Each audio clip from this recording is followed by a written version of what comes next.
mes chers frères, de la révélation suprême. La révélation suprême fondée par les Écritures de William Marion Branham. Shalom, shalom à vous.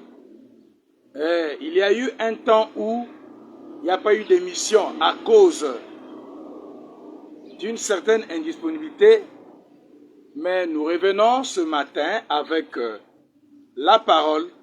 Comme toujours, la parole restera la parole et la parole que nous vous donnons, c'est la parole révélée par le prophète William Marion Branham. Nous allons donc prendre une écriture dans le livre de Job. Nous prenons donc Job, le chapitre 38, verset 31. Et j'aimerais rappeler quelque chose ici. Ce que nous allons lire dans Job 38, ici dans ce chapitre, c'est le questionnement. C'est la série de questions que le Seigneur lui-même, l'Éternel, pose à Job. Parce que Job a reçu ses amis Bildad, Théman, il a reçu Eliphaz, et il a reçu Tsophar et Elihu. Maintenant ici, c'est le Seigneur lui-même qui entre en action pour lui parler. Amen. Nous lisons donc l'écriture, nous commençons au verset 31. Job 38, 31. Nous tues les liens des Pléiades, ou détaches-tu les cordages de l'Orient? 32. Fais-tu paraître en leur temps les signes du zodiaque, et conduis-tu la grande ours avec ses petits? Ici, c'est une écriture un peu bizarre, comme pour certains, parce que l'on parle ici, je vais dire de trois mots, des Pléiades, de la grande ours, de l'Orient et du zodiaque. Mais ici, comme je dis, ce sont les paroles de l'Éternel Dieu lui-même qui demande à Job, qui était dans ses déboires, qui était dans une certaine épreuve où, quand ses amis sont venus, il n'avait aucune consolation. Dieu descend lui-même, parle avec lui, lui demande, mais Job, toi, pourquoi t'inquiètes-tu? Est-ce que tu es celui qui a créé l'Orient? C'est toi qui maîtrises le zodiaque, parce que il y a un Dieu véritable qui est l'auteur de tout l'univers. Il dit encore, Job, je te poserai, ça c'est au verset 1, je te poserai les questions et tu dois me répondre. Où étais-tu quand je créais les cieux et la terre, quand je posais le fondement de cette terre? Amen. C'est pour dire que Job ne devait pas être dans un souci approfondi. Par rapport à cette écriture, qui est une écriture de base, nous allons parler aujourd'hui de William Marion Branham, grand maître des Pléiades, de l'Orient et du zodiaque. Alors, pourquoi nous allons parler de ce sujet?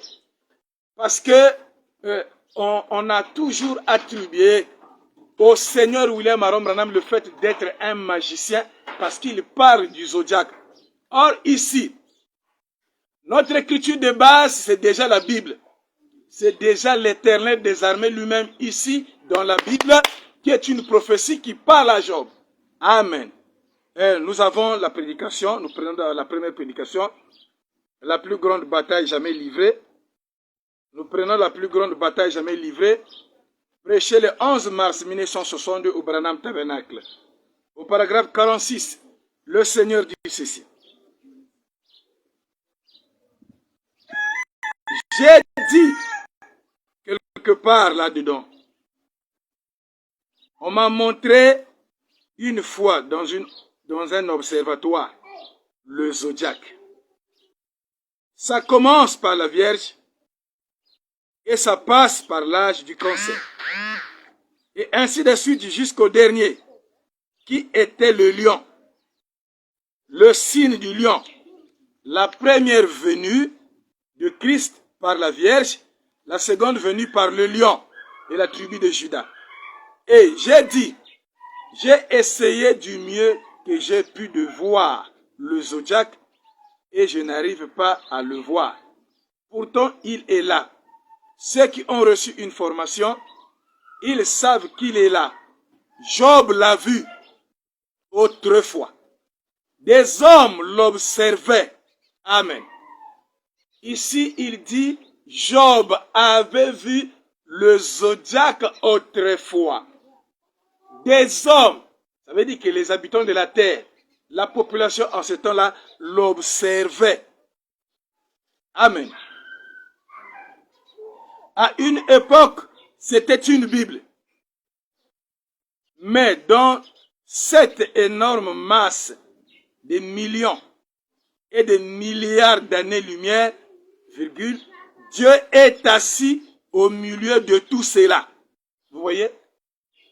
Dans cette énorme masse de constellations faites, qui datent des années-lumière, des milliards d'années-lumière, William Branham dit ici, Dieu est assis au milieu de tout cela. Dieu est assis au milieu de toutes les constellations. Dieu est assis au milieu de tous ces zodiaques. Amen, amen. Il dit, et il regarde d'en haut. Paul est là. Ma mère est là. Quelque part, elle regarde d'en haut. Amen. Il continue, il dit ceci au paragraphe 47. Et je pensais à l'ordre de cette armée céleste. Pas un seul de ces astres n'est en dehors de sa place. Chacun d'eux est parfaitement réglé. Point. La grande armée de Dieu. Amen. Ici, William Branham dit ceci que ces étoiles dans les cieux qui forment ces constellations, au milieu desquelles Dieu est assis, ces étoiles-là sont la grande armée de Dieu. Amen. Une grande armée. Donc ici, tout ce qu'on appelle zodiaque n'est pas diabolique, selon cette écriture. C'est parce que nous ne comprenons pas souvent et nous ne faisons pas attention aux définitions des mots. Même le mot défini en français, on ne comprend pas. Mais lorsqu'on y ajoute l'application spirituelle, ça crée des problèmes. Oui, oui. Le peuple de Dieu périt par manque de connaissances. Or, William Branham est venu pour apporter la connaissance aux hommes. Mais les hommes, tellement qu'ils sont remplis de démons, contredisent William Branham.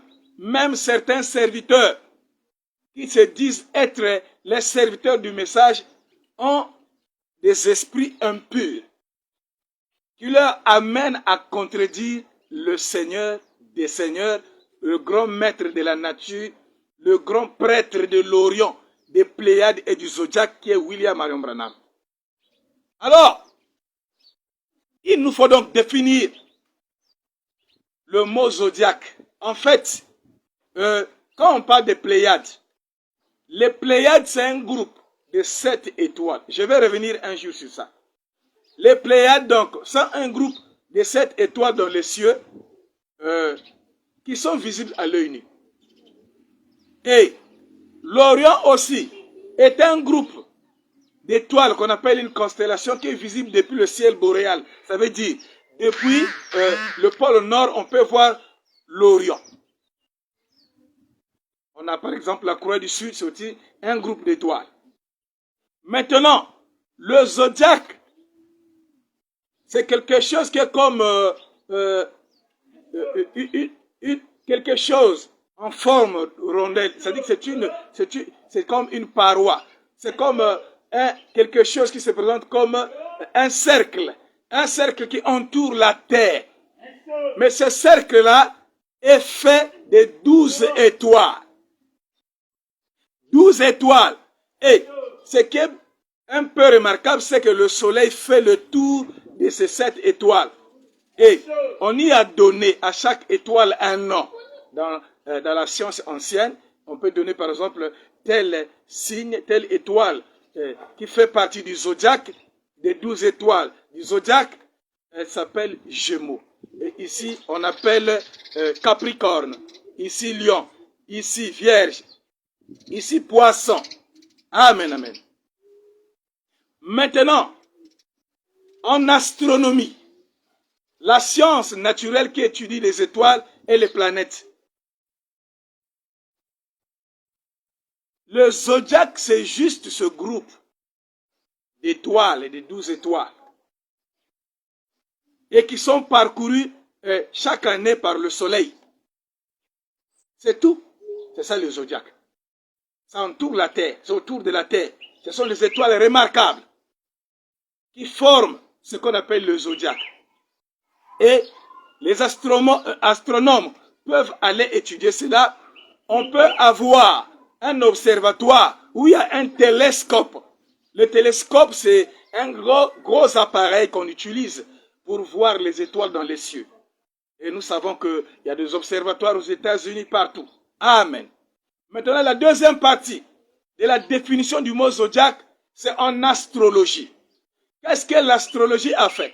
L'astrologie, qui semble être comme une science mystique, a attaché à ces zodiaques une adoration, une considération surnaturelle. Et l'astrologie nous dit que le zodiaque influence le cours des événements sur la Terre ou les hommes sur la Terre. Voilà pourquoi il y a ce qu'on appelle horoscope. Mais c'est une superstition. Nous ne sommes pas là-bas. Le zodiaque dont moi je parle, dont l'Éternel Dieu parle dans Job 38, 31 à 33, c'est le zodiaque naturel. Ici, le zodiaque naturel étant une création de Dieu, parle donc de la parole. C'est comme qui dirait, le Seigneur William Branham a dit, toutes les choses de la terre, tous les calendriers que vous pouvez avoir, grégorien ou quoi, calendrier julien, calendrier maçonnique, tout, les planètes, tout, les étoiles parlent de Dieu. On a bien vu ici, dans la plus grande bataille jamais livrée, l'écriture qui dit que Dieu est assis au milieu de cette merveille des étoiles. Dieu est assis dans cette voie lactée qu'on remarque ici sur la terre. Amen, amen. Donc nous voyons, le zodiaque, c'est la parole. Le zodiaque est formé par des étoiles. Amen, amen. Mais les étoiles là sont nées du soleil. Dans la prédication,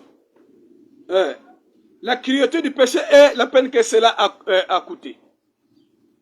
William Branham dit ceci, que lorsque le soleil était en train de se déployer, quand tu as eu le commencement de la création, le soleil a lâché des missiles qui sont des planètes, qui sont des étoiles par-ci par-là. Amen, amen.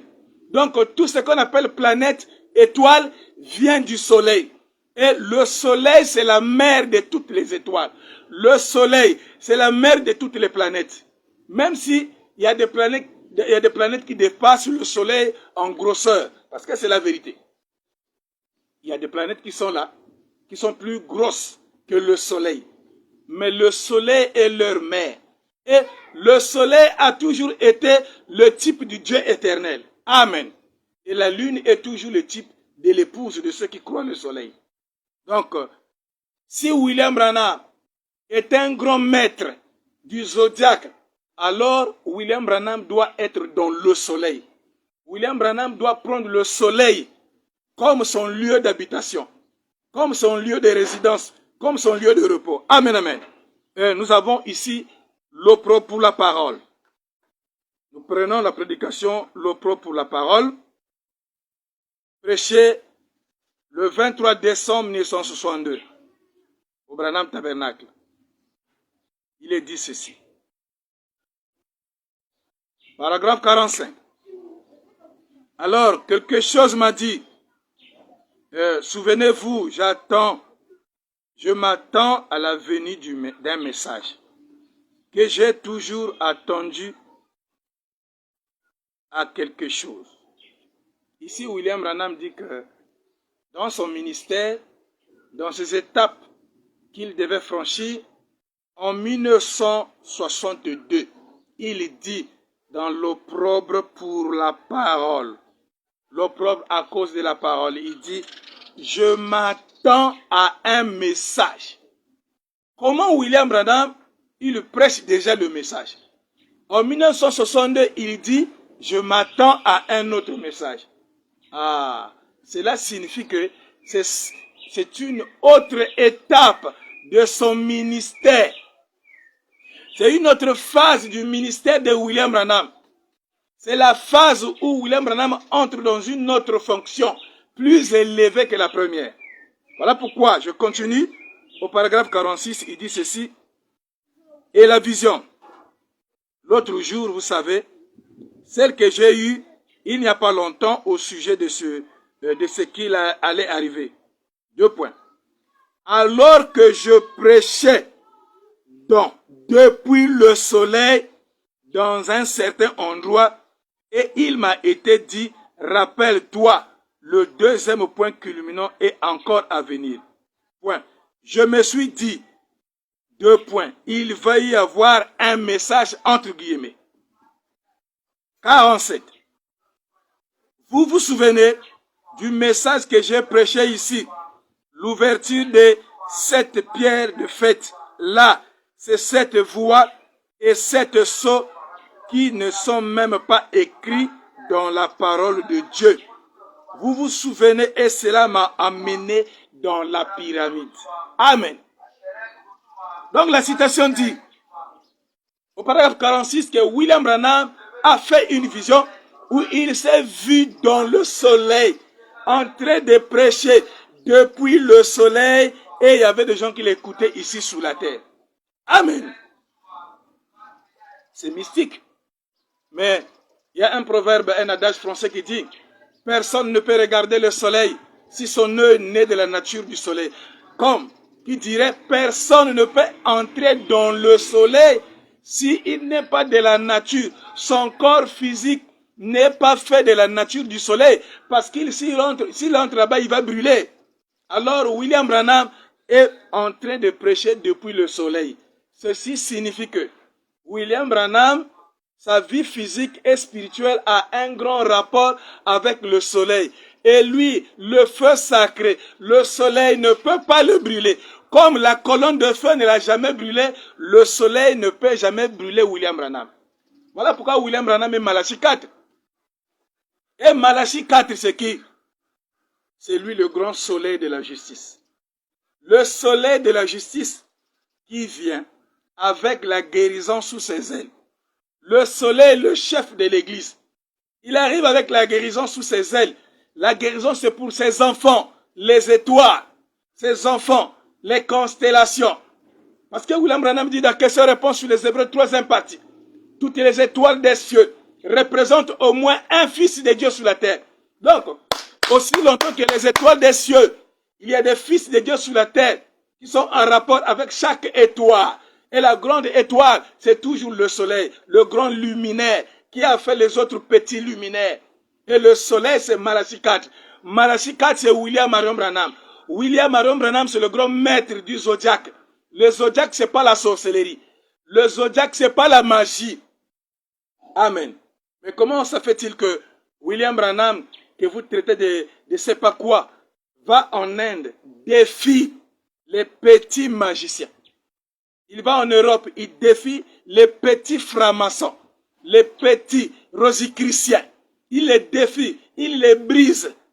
Il y a même un jour où il était en train de prêcher en Allemagne, je crois. Les sorciers se sont tenus. Ils devaient être au nombre de 35 ou 30. D'une part et d'autre, en train d'invoquer, de faire des incantations. Et le Seigneur Branham prie. Il dit à l'interprète de ne pas interpréter ce qu'il devait dire. Il prie. Et il y a eu des gens paralytiques, paralysés, des magiciens paralysés. Là où il prêchait, des magiciens paralysés parce que le grand maître a parlé. Et cela a duré jusqu'à leur mort. Ils n'ont jamais été guéris. Il est le grand maître des étoiles. Les étoiles, c'est les enfants de Dieu. Leur grand maître, c'est le soleil. Et le soleil de la justice, c'est William Marion Branham. Ne faites pas de lui un garçon de course. Ne faites pas de lui une mascotte. Ne faites pas de lui un épouvantail. Il est réellement l'homme qui a incarné la parole, Dieu, l'Éternel des armées. Amen, amen. C'est là où, un jour, dans la Bible, il y a eu un homme qu'on appelle Josué. Josué, un jour, était en train de combattre avec les ennemis. Il arrive à un endroit qu'on appelle Gabaon, il prie. Il dit, si je ne combats pas, je ne finis pas ce combat et que je ne termine pas, je ne massacre pas tous les ennemis des enfants de Dieu, alors ça ne sera pas bien. Puisque la nuit arrive, demain on aura un problème. Alors qu'est-ce qu'il dit? Soleil, arrête-toi sur Gabaon, afin que je termine mon travail. Et le soleil s'est arrêté. Le Seigneur Branham dit, les gens ont toujours dit que le soleil ne s'est jamais arrêté. La science dit que si le soleil s'arrête une fois, il y aura explosion, éclatement du globe terrestre. Non. Dieu le créateur des cieux et la terre était dans le soleil comme William Branham a dit. Il s'est tenu dans le soleil en train de prêcher du haut en bas. Amen. Nous allons lire celui qui est en vous. La prédication celui qui est en vous, prêchée par William Marion Branham, au paragraphe 165. Il a dit ceci. Celui qui était en Josué était plus grand que le soleil. Point. Et Josué était un homme né dans le péché comme vous et moi. Alors quand les gens arrivent là, ils disent que non, vous voyez, William Branham se compare à Josué. Il est né dans le péché. Non. Non, non, non, non, non, non. C'est Josué qui était debout, qui a parlé à l'homme qui était dans le soleil. Et l'homme qui était dans le soleil était capable d'arrêter le cours du soleil, afin que son fils qui était sur la terre, Josué, continue à faire son affaire. Amen, amen. Quand on continuera la citation, vous allez voir. Je continue donc. Il dit ceci. Je reprends. Celui qui était en Josué était plus grand que le soleil. Et Josué était un homme né dans le péché comme vous et moi. Et celui qui était en Josué est dans le soleil dont la course était réglée sur le commandement de Dieu. Était plus grand. Et il dit, sur le commandement, était plus grand. Dieu a ordonné au soleil de briller et de tourner sur lui-même. Et celui qui est gouverné et contrôlé par, il dit, celui-ci, le soleil, est gouverné et contrôlé par les lois de Dieu. Amen. Donc, celui qui était en Josué est dans le soleil. Il y a quelqu'un qui était en Josué. Cet ange qu'il croisa lorsqu'il traversa le Jourdain. Et dans le soleil, il y avait encore une personne. Josué s'arrête. Il s'adresse à l'ange qui est dans le soleil. Il est en train de parler à cet ange. Cet ange qui est dans le soleil contrôlait les lois du soleil. Amen. Il était Dieu. Amen, amen. Il continue, il dit, pas vrai. Il peut faire briller le soleil et dissiper les nuages. Ou il peut obscurcir le soleil. Il est Dieu. Il peut faire ce qu'il veut. Il est dans l'enfant qu'il croit. Amen. C'est ça. Un jour, William Marion Branham, notre Seigneur, était parti à la chasse. Or, la météo avait déjà annoncé un blizzard. Un blizzard qui est un vent violent accompagné de glace. Et la glace venait avec le vent et ça pouvait couvrir un espace, une surface d'1,5 mètre ou 2 mètres. Alors, William Branham va faire la chasse. À un certain moment, il dit, mais Seigneur Branham, le blizzard arrive, qu'est-ce qu'on va devenir? Le blizzard, quand ça venait, ça détruisait toutes les maisons de campagne, toutes les baraques tombaient.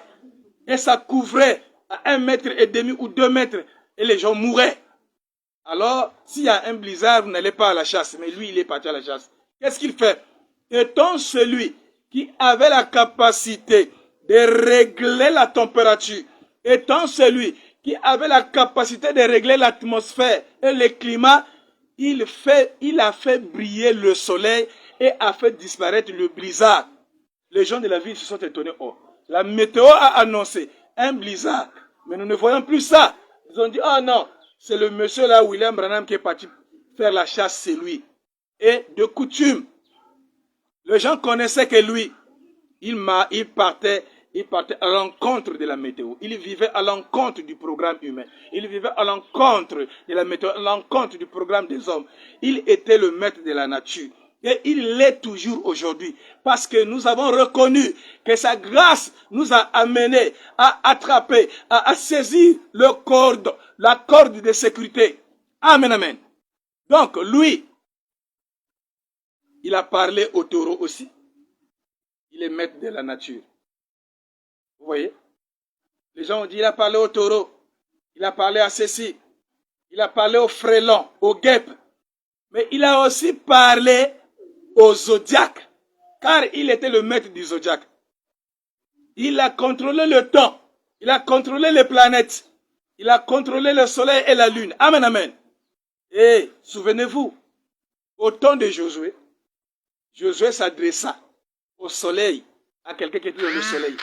Mais Josué avait simplement oublié que ce monsieur-là était avec lui. Cet ange puissant était là sur la terre avec lui. Voilà pourquoi il est dit ici, au paragraphe 165, celui qui était en Josué était plus grand que le soleil. Il dit, et celui qui était en Josué est dans le soleil. Amen. La même personne qui était avec Josué sur la terre était dans le soleil. C'est cet ange puissant. Lorsqu'il est avec nous ici, William Aaron Branham, il est aussi en train de contrôler toute la nature, tout l'univers. Amen, amen. Donc, il est le Seigneur des seigneurs, celui qui contrôle toutes choses. Nous prenons la grande lumière brillante prêchée le 22 décembre 1957 à Jeffersonville. Nous prenons le paragraphe 52. J'espère qu'à ce point-ci, vous pouvez lire entre les lignes et savoir ce que nous voulons dire.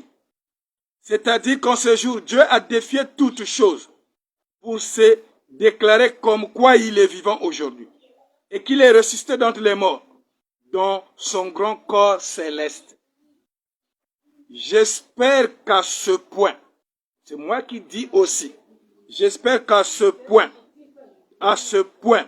vous pouvez lire entre les lignes et savoir ce que nous voulons dire. C'est-à-dire, qu'en ce jour, Dieu a défié toutes choses pour se déclarer comme quoi il est vivant aujourd'hui, qu'il est ressuscité d'entre les morts dans son grand corps céleste. Il est ressuscité dans son grand corps céleste. Mais le grand corps céleste aujourd'hui, c'est juste la colonne de feu. Alors, qu'est-ce que la colonne de feu? La colonne de feu, c'est le croisement de 3 étoiles. Les étoiles ont pour coutume de briller. Quand les 3 étoiles ont été croisées, cela a créé une grande lumière brillante qui est venue sur la terre. Lorsque William Branham est né le 6 avril, cette lumière est apparue. Elle a accompagné toute sa vie. Cette colonne de feu peut prendre n'importe quelle forme. Elle peut être aussi une nuée. Elle peut se transformer en n'importe quoi que Dieu voudra. Amen, amen. La colonne de feu peut se poser sur une sœur. Ce n'est pas le fait que la colonne de feu se pose sur une sœur, que la sœur là a la colonne de feu sur sa tête. Non, non, non, non, non. La colonne de feu vient de William Branham et va dénoncer quelqu'un là-bas. Ou bien va nommer quelqu'un qui sera peut-être guéri quelque part. Amen, amen. Donc, Dieu, dans son grand corps céleste, le corps céleste, cette photo de sa présence défierait tout infidèle dans le monde. Il est vivant à jamais. Dieu a fait les choses de sa propre façon, de façon inhabituelle. Amen. Dieu fait des choses et a fait des choses de façon inhabituelle. Dieu parle du zodiaque. Dieu arrête le blizzard. Dieu commande le soleil. Amen, amen. William Aaron Branham, Malachie 4. Est-ce que vous avez compris cela? Est-ce que vous avez compris cela, mes frères? Est-ce que nous avons compris cela? Au départ, on nous mentait. Malachie 4, c'est un messager simple qui présenterait le Seigneur Jésus. Or, Malachie 4, c'est même lui-même l'Éternel des armées. Et Jésus se trouve dans Malachie 4.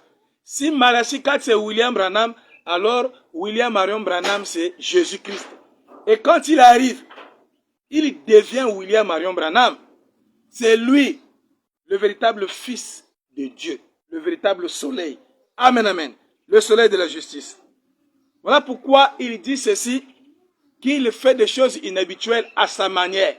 Amen, amen. On ne peut pas prendre Dieu, aller le mettre quelque part et faire à Dieu quelque chose qu'il ne peut pas faire. Ou bien faire dire à Dieu quelque chose qu'il n'a jamais dit. Ce qu'il a dit, c'est ça. Nous croyons ce qu'il a dit. Amen, amen. Nous prenons question et réponse du 12 janvier 1961 au paragraphe 414, il dit ceci. Voyez-vous, c'est comme si nous disions 3 points de suspension. J'ai toujours dit, le bas, c'est le haut. Comment ne savez-vous pas que c'est juste? Nous sommes dans l'éternité. Ainsi, le pôle sud peut être en haut et le pôle nord en bas. Nous ne le savons pas. Voyez-vous, le haut, c'est le bas. Voyez-vous, nous sommes, il dit, nous ne le savons pas. Voyez-vous, nous les laisserons ici. Après ceci, nous entrerons dans l'éternité. Elle salue. Elle annonce la venue d'une éternité, d'un autre jour, d'un autre temps absolument. Amen, amen. Cette écriture nous montre que aujourd'hui, nous ne pouvons pas nous conformer au zodiaque humain, au zodiaque de l'astrologie, où on dira tel frère est né Gémeaux, doit se marier avec tel frère qui est né Taureau. Non, non, non, non, non. Ça, c'est satanique. On ne peut pas définir l'avenir d'une personne par rapport au signe zodiacal. Parce qu'aujourd'hui, l'éternité est arrivée. Donc, le nord peut être le sud. Frère Branham dit, donc, cette réponse du janvier 414, le pôle nord aujourd'hui peut être le pôle sud.